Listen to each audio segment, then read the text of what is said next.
Hello all, இன்னைக்கு நம்ம problems on trains வந்து solve பண்ண போறோம்.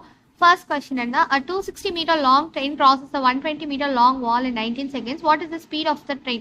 இதோட introduction video வந்து நம்ம last partல பார்த்தோம். So இது வந்து type 2ல வரும். A train crosses a bridge or tunnel or platform. அது மாதிரி இங்க வந்து ஒரு wall கொடுத்திருக்காங்க. So அப்ப அதோட speed formula வந்து L1 plus L2 divided by T. இப்போ L1 அப்படின்றது 260 மீட்டர், L2 120 மீட்டர், ட்ரெயினோட லென்த்து அண்ட் தென் வாலோட லென்த் எடுத்துட்டோம். டைம் வந்து 19 செகண்ட்ஸ்னு கொடுத்துட்டாங்க. இப்போ இது எல்லாத்தையும் சப்ஸ்டியூட் பண்ணால் S equal to 260 plus 120 by 19. So 380 by 19 வரும். கேன்சல் பண்ணோம்னா 20. நமக்கு ஆன்சர் வந்து மீட்டர் பர் செகண்ட்ல இருக்கு. இப்போ இது நம்ம கிலோமீட்டர் பர் ஹார் இது இப்படியே கொடுக்கறதா இருந்தாலும் கொடுத்துடலாம். 20 மீட்டர் பர் செகண்ட்னு கொடுத்துடலாம். இல்லை கிலோமீட்டர் பர் ஹார்ல வேணும்னா 20 × 5/18/5னு போட்டோம்னா நமக்கு கிலோமீட்டர் பர் ஹார்னு கிடைச்சிடும் ஆன்சர். ஸோ இதை கேன்சல் பண்ணா 72 kilometre per hour.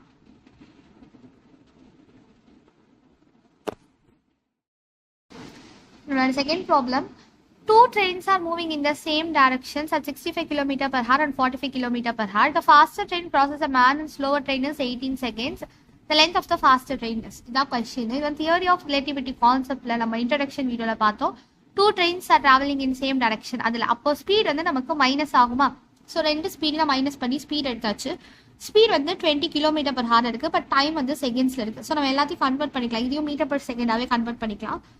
Metre per செகண்டாக பண்ணோம்னா 5/18 நம்ம வந்து மல்டிப்ளை பண்ணி மீட்டர் பர் செகண்ட் வச்சுக்கிறேன். இது இருக்கு.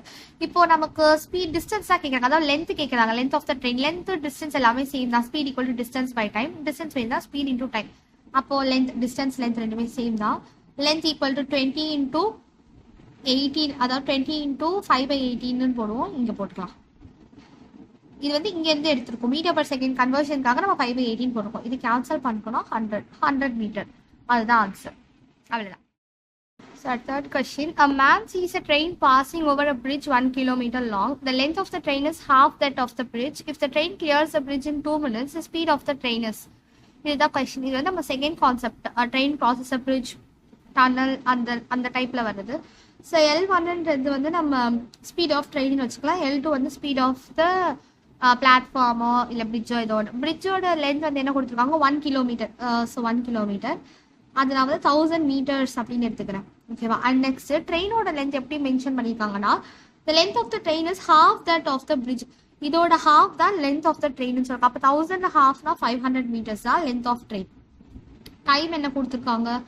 2 மினிட்ஸ்ன்னு கொடுத்துருக்காங்க. அதை நம்ம வந்து செகண்ட்ஸாக கன்வெர்ட் பண்ணிக்கலாம். 2 × 60 செகண்ட்ஸ்னா 120 செகண்ட்ஸ். ஓகே, இப்போ நம்ம ஃபார்முலாவில் போடலாம். ஸ்பீட் தான் கேட்குறாங்க. Speed of the train. Speed equal to L1 + L2 / T. இது நம்ம ஆட் பண்ணால் 1000 + 500 / 120. ஸோ என்ன வரும்னா 1500 / 120 வரும். இது கேன்சல் பண்ணிக்கலாம். 3 5 3 4. ஸோ 50/4 மீட்டர் பர் செகண்ட்ஸ்னு கொடுக்கறதுனா கொடுக்கலாம். இல்லை நான் கிலோமீட்டர் பர் ஹார்ல ஆப்ஷன் என்ன இருக்கோ அதை அதுக்கேற்ற மாதிரி நம்ம மாற்றிக்கலாம். 50/4 × கிலோமீட்டர் பர் ஹார் கன்வர்ஷனில் வேணும்னா 18/5ன்னு போடணும். 5 10 2 5 10 2 2 4 2 9 18 5 × 9 45. Okay, the speed of the train is 45 km per hour. அவ்வளோதான். தேங்க்யூ.